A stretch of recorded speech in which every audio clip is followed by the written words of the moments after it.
নমস্কার বন্ধুরা, আপনারা রয়েছেন অ্যাস্ট্রো মোটিভেটর চ্যানেলে। আজকে আমাদের আলোচনার বিষয়বস্তু হলো যে লগ্নের সপ্তম স্থানে রাহু থাকলে কি হয়।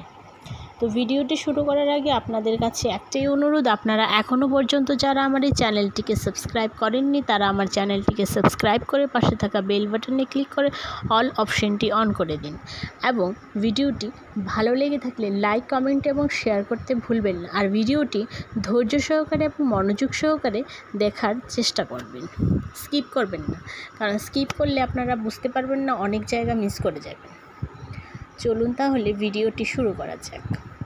জ্যোতিষশাস্ত্র অনুযায়ী লগ্নের সপ্তম স্থানে রাহু থাকলে তা মিশ্র ফল দিয়ে থাকে। এটি বিবাহিত জীবন, ব্যবসা এবং মানসিকতার উপর গভীর প্রভাব ফেলে। সপ্তমভাবে যদি রাহু থাকে তাহলে সেক্ষেত্রে জাতক বা জাতিকার ভিন্ন ধর্মী বিয়ে হয়, অর্থাৎ সপ্তম স্থানে রাহু থাকলে জাতকের বিয়ে সাধারণত প্রথাগত নিয়মের বাইরে হয়।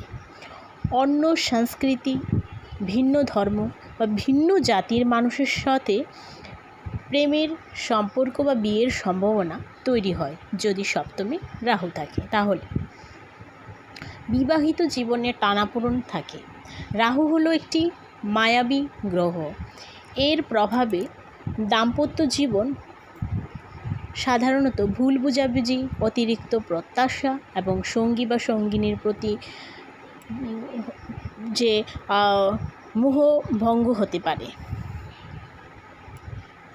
তবে সঠিক বোঝাপড়া থাকলে বিবাহিত জীবন বেশ আকর্ষণীয় এবং প্রেমময় হতে পারে যদি রাহু শুভ অবস্থায় থাকে। তবে